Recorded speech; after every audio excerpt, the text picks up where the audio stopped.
Merci d'avoir cliqué sur la vidéo. Si mon travail te plaît, n'hésite pas à liker, partager et à t'abonner, bien sûr. Et pour le reste, j'espère que la vidéo te plaira. A plus! Salut les amis, comment allez-vous? C'est Stelly78. Aujourd'hui, je vais vous faire un petit débrief. Et encore, c'est même pas... Si, c'est un vrai petit débrief. Mais je vais pas me faire chier à faire voir les vidéos de tel ou tel jeu, d'accord? Je vais parler dans la globalité du Nintendo Direct et du dernier PlayStation Showcase LOL, d'accord? Et encore une nouvelle fois, la mauvaise foi des professionnels, des influenceurs qui, pour ne pas dire qu'il y a un vrai problème au sein de Sony, ont osé mettre quand même des notes comme 9 sur 10 hein, à la conférence. Hein, alors qu'elle était claquée au sol et rien à présenter. Alors certains vont me dire que c'est parce que en fait, je suis plus Xbox, que je troll volontairement. Non, je pense qu'à un moment donné, il faut dire les choses telles qu'elles sont. On a beau aimer un constructeur, quand ils font de la merde, il faut le dire. Et aujourd'hui, force est de constater que c'est Xbox qui prend son envol et que PlayStation n'a rien. Ils ont rien. Que dalle. Donc les gens, au lieu d'aimer se faire bolosser comme ils le font habituellement, il serait peut-être temps de se poser les bonnes questions. La PlayStation, c'est extrêmement inquiétant. Et je vous en parle de manière très précise. Ensuite, libre à vous de m'insulter ou pas, mais essayez au moins de m'écouter. C'est parti, je vous en parle.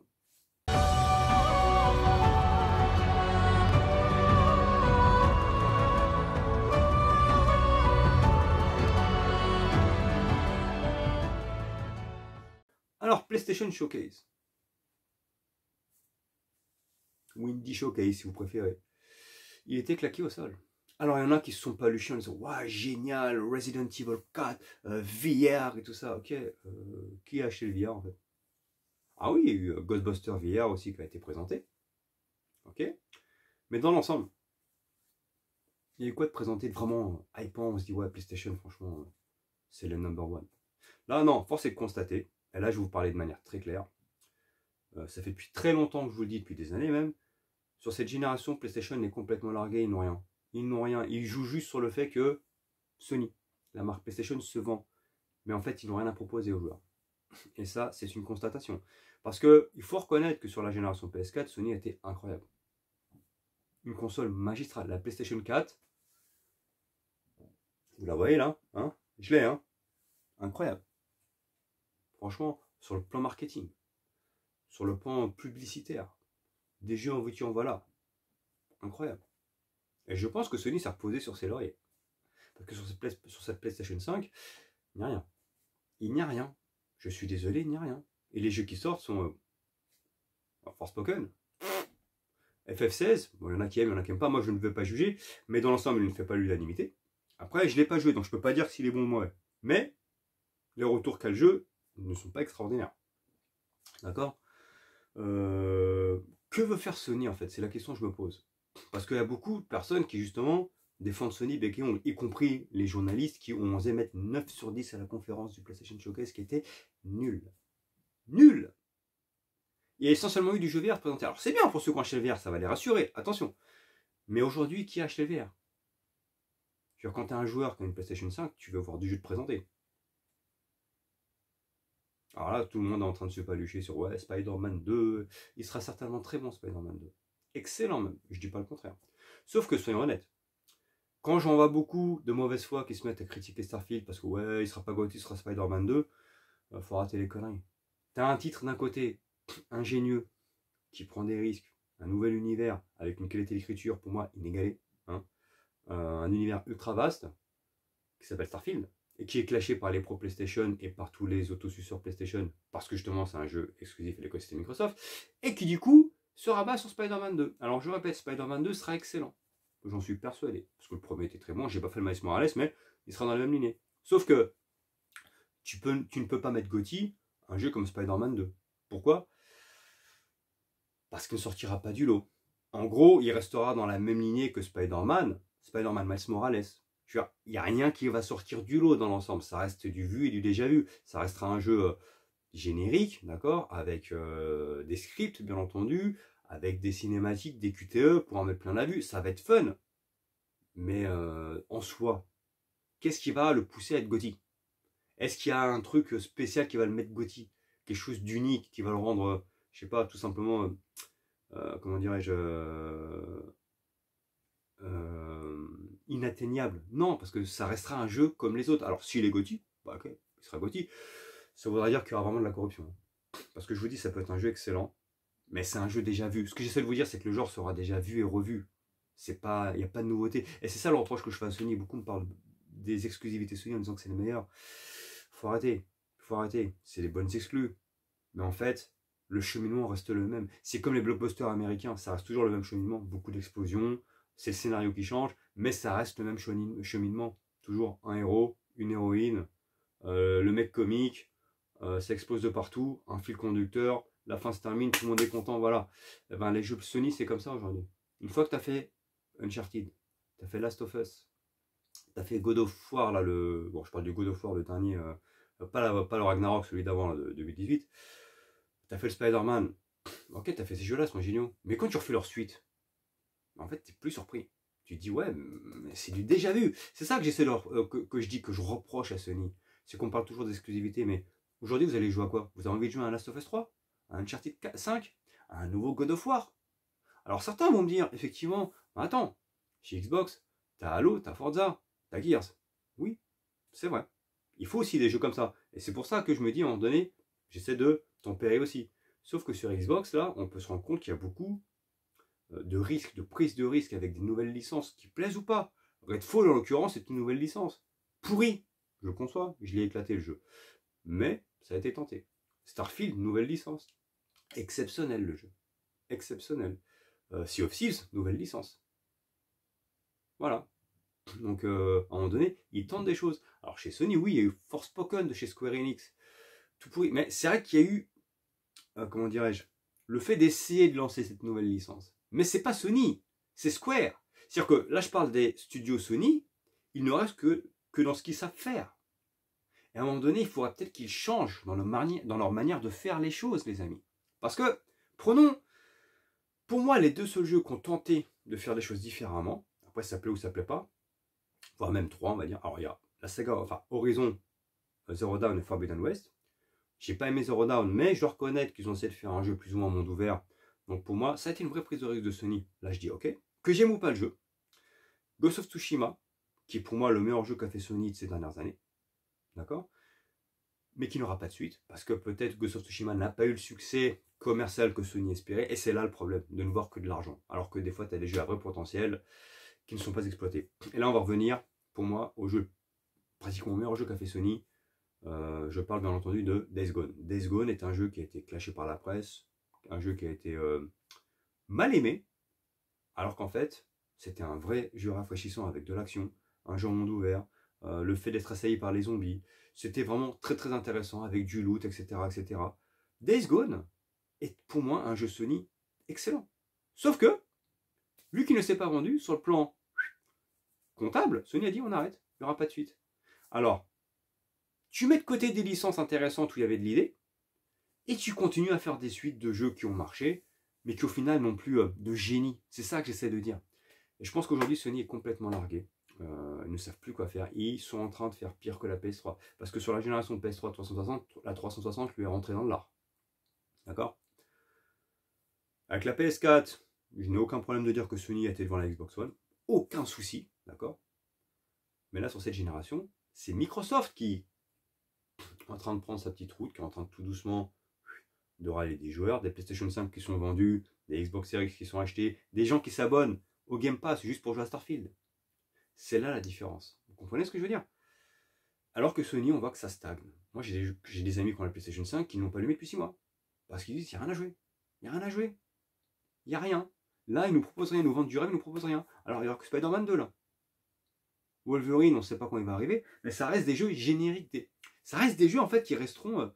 il n'y aura aucune surprise. On saura ce qu'on aura en main, en fait. Ce sera plaisant, kiffant. Mais où est l'étincelle? Le petit grain de folie, c'est ça que je veux dire. Et non, force est de constater qu'aujourd'hui, même les journalistes, qui sont payés par Sony, soyons honnêtes, hein, osent mettre un 9 sur 10 à cette conférence PlayStation qui a été claquée au sol. Les vrais joueurs sont extrêmement déçus. C'est pas ce qu'ils voulaient voir. Voilà tout. Donc, c'est pas le côté troll Xbox, c'est le côté arrêtez de vous faire bolosser, posez-vous les bonnes questions. Est-ce que Sony est en train de faire une bonne politique marketing et publicitaire sur sa PlayStation 5? Non. Non, franchement, ils n'ont rien à présenter. Sony n'a rien sous le coude. Et là, je peux vous le garantir, ils n'ont rien sous le coude. Et au lieu de perdre du temps à essayer de faire capoter le rachat de, bon, par exemple, il va se faire Microsoft et Activision Blizzard, qui se concentrent sur des jeux, mais à créer des jeux. Parce que heureusement qu'il y avait Square, quand même si Square, malheureusement, et là je vous mets un petit article, vu que je rebondis dessus, apparemment on va pas très bien, parce que le fait de faire des exclusivités sur Sony, qui ne se vendent pas très bien non plus, en fait ils sont en perte de vitesse et ils ont des problèmes en termes de rentrée d'argent. Mais heureusement qu'il y a Square quand même pour alimenter Sony. Hein. Forspoken, qu'il soit bon ou pas, il était là pour mettre un jeu sur Sony. FF16 pareil, il y aura Final Fantasy VII Rebirth, mais force est de constater que peut-être que Square s'est rendu compte de la connerie de mettre des exclusivités chez Sony qui ne se vendent pas. Donc, peut-être qu'aujourd'hui Square va se dire, avec la nouvelle direction qui est arrivée, qui apparemment a l'air de bien s'entendre avec Phil Spencer, eh ben aujourd'hui nous allons tout simplement remettre les jeux multi-support. Peut-être que FF7 Remake va arriver sur Xbox, mais s'il arrive ou pas, je m'en fous. Mais ce que je veux dire, c'est que aujourd'hui, on se rend compte que toutes les lumières sont au rouge pour Sony. Hein. C'est pas exceptionnel. Hein. Franchement, que ce soit. Alors oui, sur le thème de vente des consoles, ils peuvent être contents. Ils sont devant Xbox, il n'y a pas de souci. Mais ça stagne. Beaucoup achètent les consoles parce que c'est Sony. Je vous dis le nom Sony. Mais au final, quand les jeux, ils disent ah ouais, mais je joue à quoi avec? Et beaucoup ne jouent pas en fait. Il y a beaucoup de PlayStation 5 qui sont restés éteintes depuis plus de 2-3 mois, alors que la Xbox cartonne. Prenez par exemple le PlayStation Stars. Concurrent du Game Pass, lol, que certains cassos en fait, même influenceurs, disent qu'il est génial. Mais faut arrêter les conneries. T'as rien à proposer sur ce putain de service. Quand tu vois ce qu'il y a sur Xbox Game Pass qui arrive tous les mois, il y a Lies of P qui arrive, la Day One Game Pass, il y a Starfield Day One Game Pass. Il y a un paquet de jeux qui sont arrivés Day One Game Pass. Le Game Pass en fait est un service pour moi qui est inégalé. Et sur le PlayStation Plus du coup, ils trouvent le moyen, en plus, vu que c'est une licence quand même Sony, pour essayer d'attirer les joueurs, ils trouvent le moyen de retirer Spider-Man 1 quand même, de leur service. Pour forcer les gens du coup à acheter Spider-Man 2.